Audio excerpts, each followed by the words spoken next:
What's up, Game Boys and Girls? Big T here, back with another video. And this video is one I've been wanting to do for a while.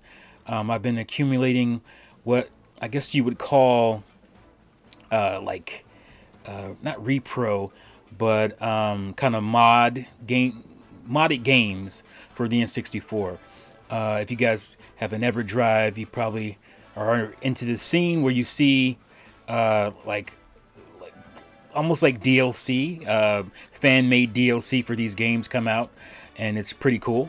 But I wanted to specifically do this video about games that have actually been released onto a cart.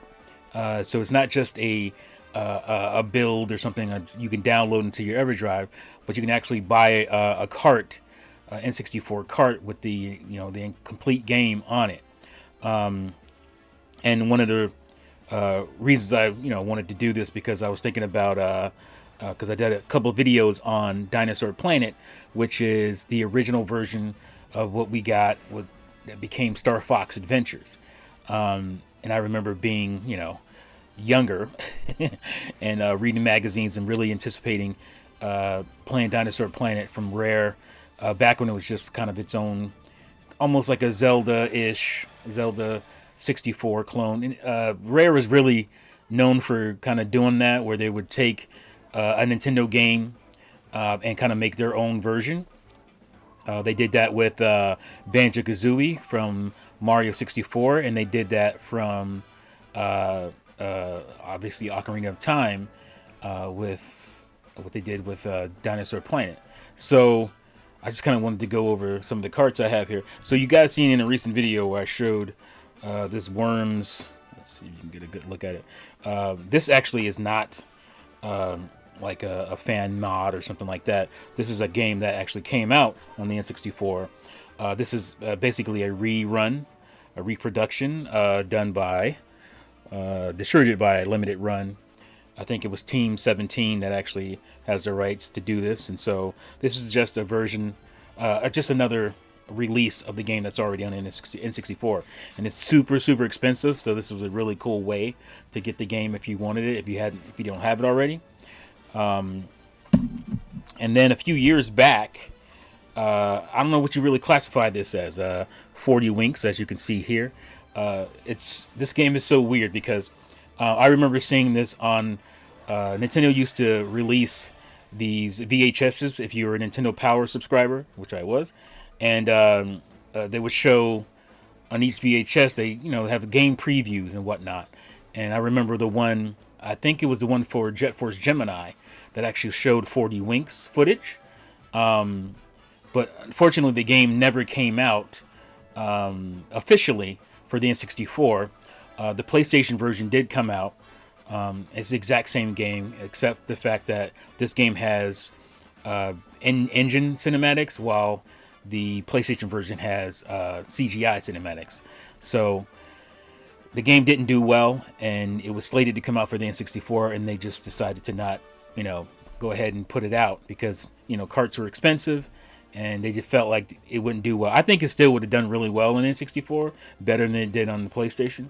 So it was kind of unfortunate. But years later, I believe it was, what's the name of the company?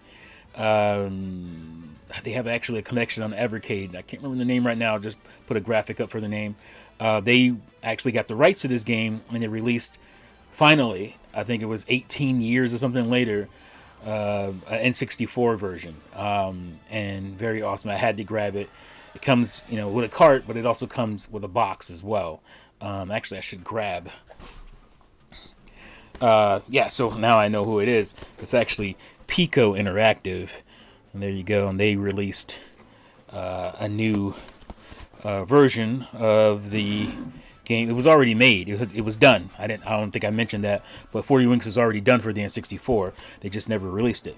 And then so Dinosaur Planet here, as you can see, this is basically fan made.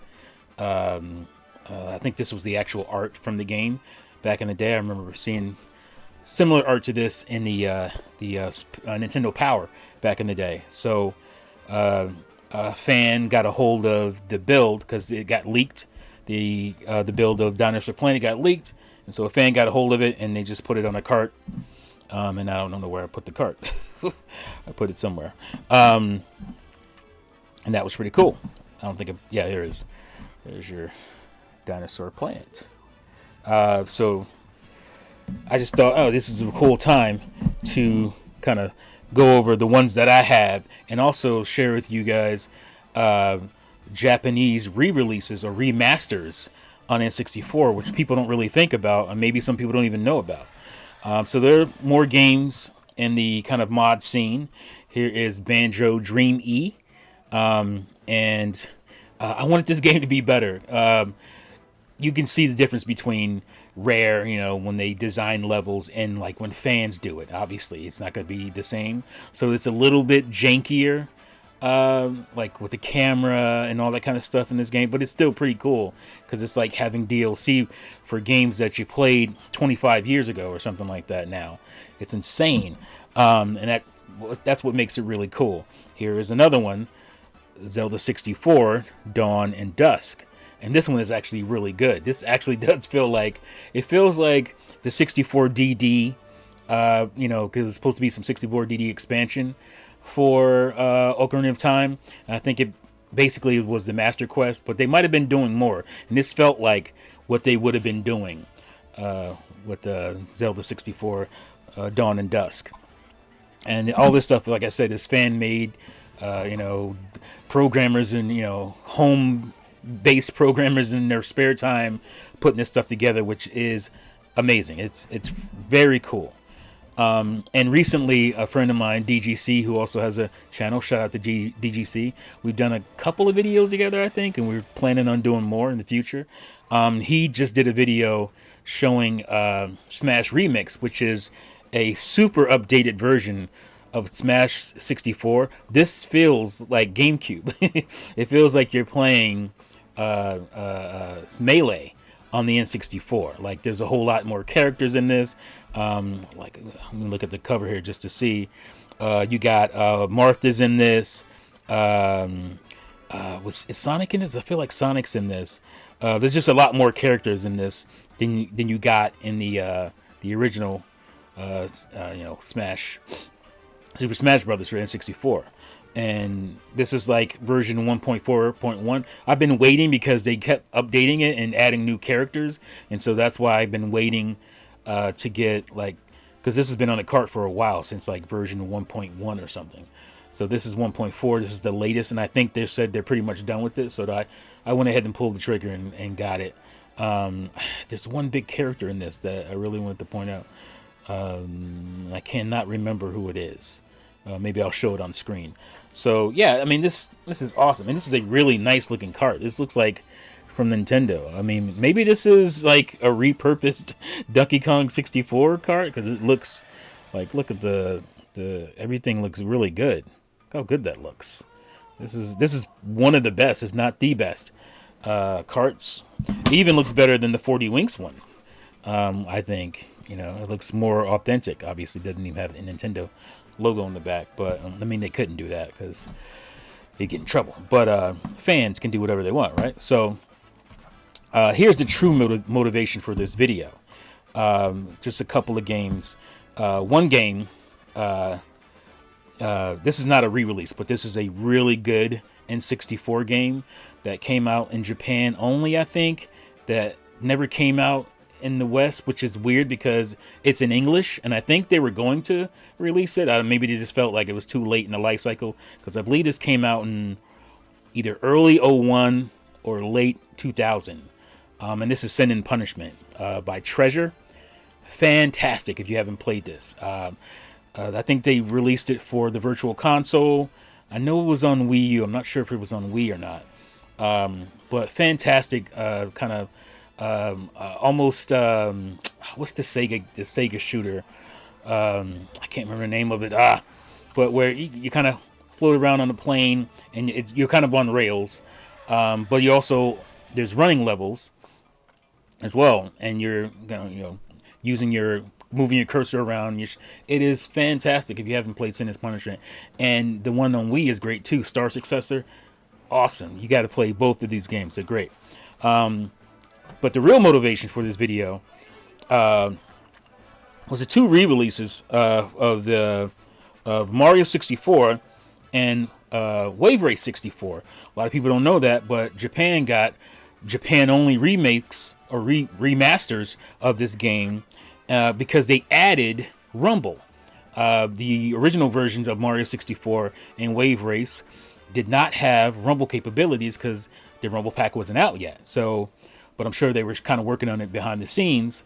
And they later went back, at least in Japan, and they gave you, I think they call it like Shindoku. That's not Shindoku, it's something. But you can see right there that little symbol, those little symbols there, the little kind of wavy symbol, that is to indicate vibration. Oh my gosh, I'm losing focus here. Yeah, it's right there. That's to indicate vibration. And why it wants to focus on my face way in the background and not on the cart here that's right in front. There you go. Well, you had it for a minute, but you can kind of see it there. And those little symbols symbolize, vibration.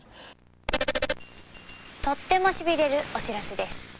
ウェーブレースのマリオ64が振動パック対応になってしびれる 6,800 円。 あー、しびれた。 And so this version of Mario 64 actually has rumble. So when you ground pound, when you do what you think whatever would cause vibration in your rumble pack, this has it, and it is like, for me, the definitive way. I just wish it was like in English. It's all in Japanese, but I know it's Mario 64. You don't really need to have translation for it because it's very minimal when it's telling you what to do. Like, it doesn't really tell you what to do anyway. It's just kind of story stuff. But yeah, so, and I think it's even better in Wave Race because you can feel it. Here it is right here. Let's get a good look at it there. And you can see the two symbols there on the edges. And it's still, why won't it focus? Focus on the cart. It's right there. That you can feel all the waves. That is the coolest thing. It's one thing to feel, vibration from like, being hit by bullets or crashing into something, but to just feel it by the waves hitting your wave board is awesome. Like it's very immersive, and I wish they would have re-released these in North America or just in the West in general. Because these would have been really big hits. Like nowadays we have this stuff all the time. We have remasters on the same console or for the next generation, whatever. Or we have DLC, and that's what this would have been. This would have been a patch. This would have been an add-on. Obviously you couldn't do that, but I think they might have wanted to do this again with the 64DD. This is one of those things that probably would have got patched in to the Wave Race version for that system, or just because of the expansion, because of the 4 megabyte expansion and all that. Obviously we still got the expansion pack, I should say, but we never got like the add-on stuff, the stuff that they were doing in what was it, F-Zero, where you can make your own tracks and upload them and all that kind of stuff. That was going to be huge for the N64. We never got that.